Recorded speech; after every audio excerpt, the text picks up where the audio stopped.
So, as you can see, I'm an artist from her introductions, and I don't have much. I won't know which part of the cortex or brain or what's working while I'm talking. So you'll all have to help me with that. So I'm going to ask you to do one thing. Can you all stand up? Can you stomp your feet? Can you shake your head right and left? Can you move your hands? Can you make a shape? Can you close your eyes and make a shape with your hands without ramming someone else next to you? Make a shape, a deliberate shape with your hands. Close your eyes and draw something so clearly that you know what is there. See it with your eyes. Feel it. Now, if it's an object that you made, can you pick it up and sit down with it on your lap?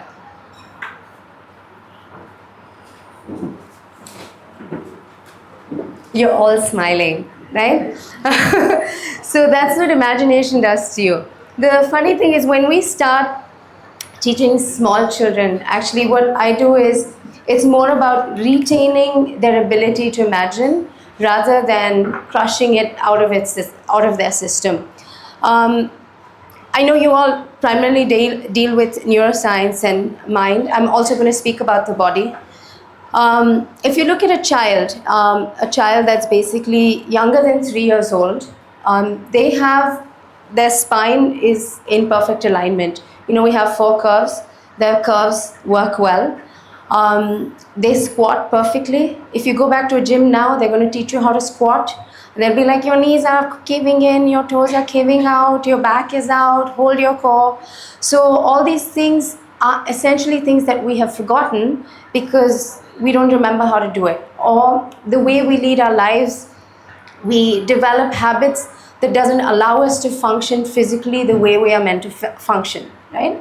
So when a child comes in to class, especially a toddler, one of the main things I like to do is to keep what they have.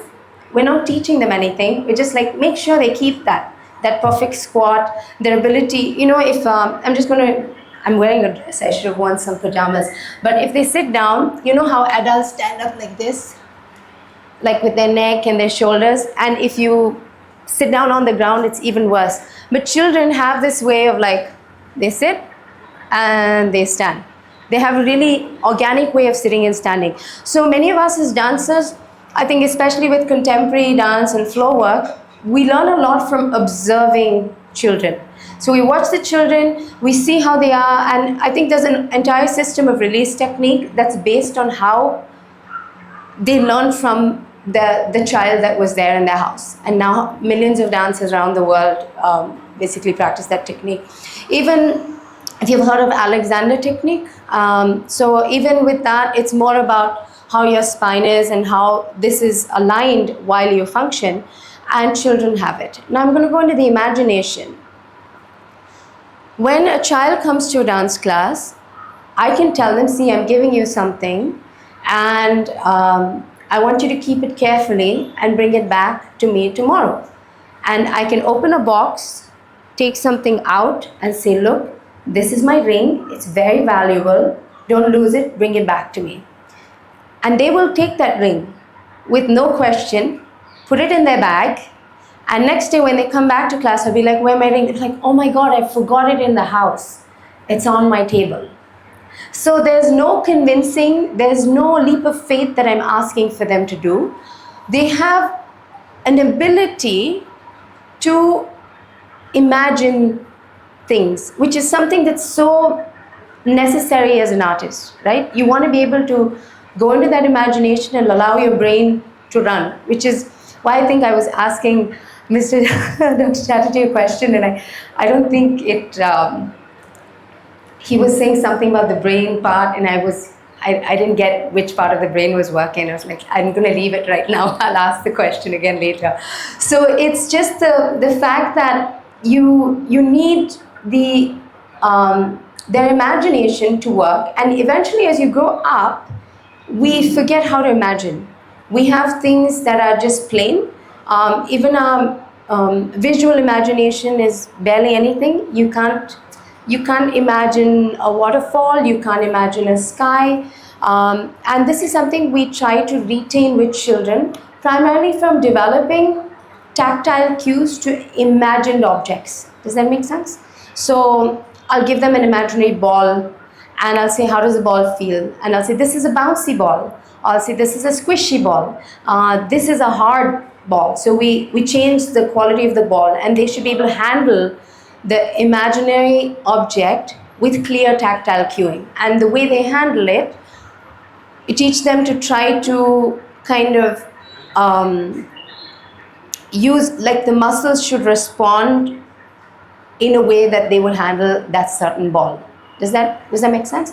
And eventually and I have a test case of 6 children who stayed with me for 13 years now, and they've grown up, and I can see how their ability to imagine is much better than my adult students.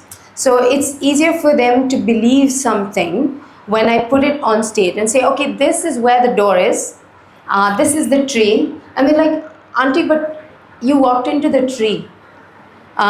So it's very clear. So what and this extends further when we speak about aesthetic experience. I understand it from the perspective of what we have in the Natya Shastra, and we have what is called bhava and rasa, and I think many of you would have understood that, or heard about those terms. But many times there's a parallel of understanding what this bhava and what this rasa is. So going into that, bhava basically is what we create as an emotive or experiential state. Not just an emotive state, but as an experiential state on stage. Bhava is not just limited to one expression that someone makes on stage, but it's the overall state. Like if you think of a movie, it's like action adventure or comedy, or I don't know, Durandar would be what? Drama, action, right? So it's one of these overall states, and it's a cumulative experience of multiple scenarios, if that makes sense. So there's one scene, then the next scene, then the propulsion of the next scene, kind of like how a book works as well, right?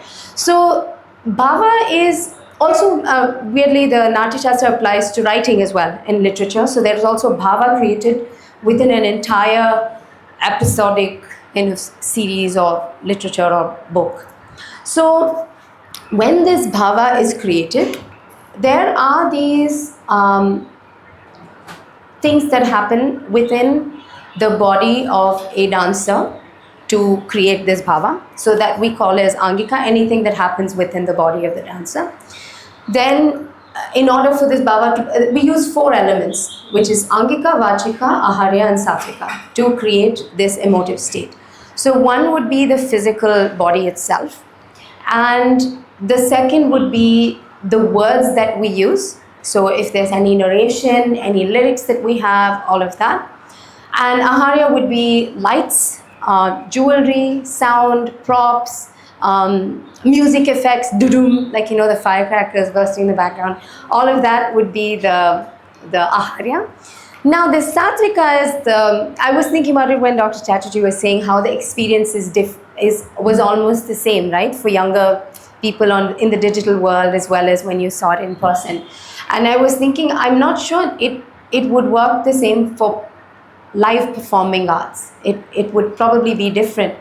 And this particular reason, I think, would be why. The fourth element is satvika. Satvika, they think is pure, they think is just honest. There are many terms. But these 3 things, angika, vachika, aharya, are largely controlled by the director of the show, the choreographer. So even if there's a crabby actor, a crummy dancer, they're having a bad day, they can't deliver, the angika, vachika, aharya can be controlled if it's well rehearsed. Because the body will work, the lights will work, the words will work, and you can have a very moving experience with only these 3 elements. People believe that satvika needs to be there, but it need not be there, right? So now satvika is the only thing that happens in that moment of performance at that very time in the same shared space of performer and audience. So this satvika is what I was asking him about, which was thing. When you create an imaginary space so real and so full and populated of things that your own body gets fooled. So your body responds to this imagination. Sometimes I tell people I think we have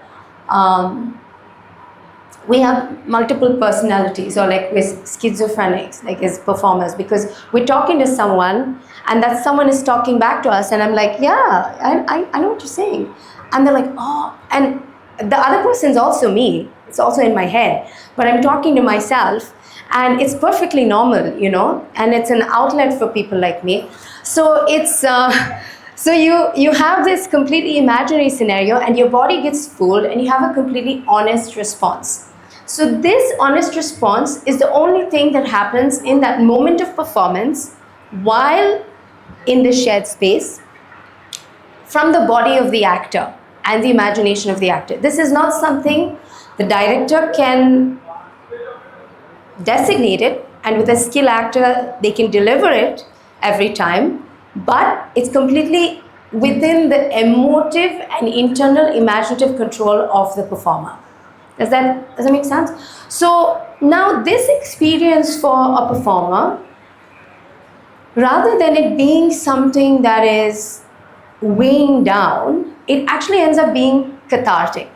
Does that make sense? So many times there are actors and performers that are so overwhelmed by this process that they can't deal with it. Like, let's say they're playing something of aggression or something of abuse, or something where they are crying a lot. There's one play that I played where it was really emotionally heavy. It was 90 minutes of like me talking to the world, and I could feel myself just, you know, like crumbling, like emotionally crumbling. I didn't want to eat. It was translating into my life. And then I was thinking, no, this is not how it should work. Even philosophically speaking, they have this idea in Vedanta. They say that you need to bear witness to your emotions and you need not be carried away by them. That's the ultimate state. You know, he had that state of neutrality. I keep going back to your talk. It was so informative. He had the state and there was neutrality in the middle, and there were all these emotions up and down. So this neutrality is where you yearn to be, philosophically speaking, in life. You want to be neutral, and it's not like you don't want to feel emotions. You feel the emotions, but you don't want to get like blown away by them. You don't want to succumb to them. You don't want to collapse under them. So in acting and performing as well, it's the same. It's actually the same thing. And I think I learned it from acting and performing, is that when you really want the performance to go well, I can't become a character and then think that my loved one has died in front of me, and then, oh, my loved one died, and then use my emotional recall and use my method acting and then collapse on stage and fall there, and then the lights go out and I'm still crying. The audience are going to leave perturbed. They're not going to leave with a good experience. They're not going to say, oh my God, this was a great show. The actress stayed there and she was howling even after the lights went out. She forgot to come for the curtain call. You're going to think, oh, I think she had an emotional breakdown. It's going to come in the papers tomorrow. So it's, you're not going to have a good aesthetic experience. So the reason you have a good aesthetic experience, the reason why the experience is good, is that the emotions flow through you, you experience them, but you know they are not your own. And when you leave, you're like, wow, that was great. Unless you're sitting at a documentary, it's completely different, right? So this is what we term as rasa. So I was really thinking about this, and I said, rasa is not something if you just feel happy for a moment in a performance. It's not just if you cry for a second or if you laugh for a second. It's that feeling that you leave with at the end of a performance and you say, whoa, oh, shake that off. I feel good, right? So it's like a catharsis that happens from that. And even as a performer, you experience that by being the observer. Does that make sense? So you can't, I can be the character completely. And is it honest? Yes, it's completely honest, because at that moment I let go of me, of this Rukmini and all those things she spoke, and dancer and actor and all these things. I have to cease being them. And then I have to become the character completely. And while I'm the character, I can't think of this version of me, because if I think of it, my performance is going to be crap and it's be like, look at me, I'm amazing, this is Rukmini. And then the character completely dies, and there's no character at all. So you have to forget who you are as a person, and but while you're the character, you still have this umbrella of vision, right? This vision goes, take the light, and with the music. There's another line, look at the actor's way. Don't upstage your other actor. Look the other way. Go to the corner. That's your exit cue. Leave now. Shake it off. Come back. And when you come back, sometimes it's the next scene after 3 years, right? So emotions have been processed and all this has happened. And that happens within what, 30 seconds? So someone's dead, you're in like, you exit, and then like 3 years later. That's the next entry, right? So this has to happen quickly, and this can only happen if you have that very clear observer watching you and telling your character, do this, go there, take the light, blah blah blah, finish, wrap up. And it sounds very calculative, right? And you're like, man, that's not acting, that's not real. But it is real. For that moment that you are the character, it's a very difficult thing for me to explain. Maybe Dr. Chatterjee can explain how the brain's working, but it's like you let go of the persona, and this kind of observer exists, and everything else just happens as the character, and then you leave and you shake it off. Now, when you're able to do that, I realized, I think I used to do this play, that 90-minute play, when I was a little younger, a little more inexperienced. So I would carry the feeling with me, and I would take a long time to prepare, to get into the mode, and like, you know, this woman has been like wrong, blah, blah, blah. And then I would fill myself with this feeling and then get on stage. My imagination was still good. I could be very tactile and all that. But this emotion that was like weighing, it would kind of like, the residue would leave with me, right? But what I realized is, as you get more skilled, it doesn't leave with you. You can be out and be like, all right, let's go have dinner. And you're completely in a good mood, and because it becomes cathartic. When you attach yourself to the character and it overlaps, then it's crummy. I don't know what other word to use. And when it doesn't, suddenly the experience is amazing for you. And I also imagine for the audience is better. The experience is better because then they also relate to not your personal vomiting of emotions. They relate to a character that you're playing completely honestly, and you are also relating to an emotion. And everyone, when you watch a movie, you associate with someone. You're like, I'm that person, I'm this person. And that's how movies are made, that's how books are made, right? Like, I'm definitely this one. So it's like you associate yourself with some character, and you feel all the emotions and like empathy and sorrow, and then you leave relieved. So I realized, like, even with philosophy, that's kind of what they're saying. They're saying that you let the emotions travel through you, and then you just be calm. You just be, you observe you observe the emotions. You watch them. Let them, let them go through you.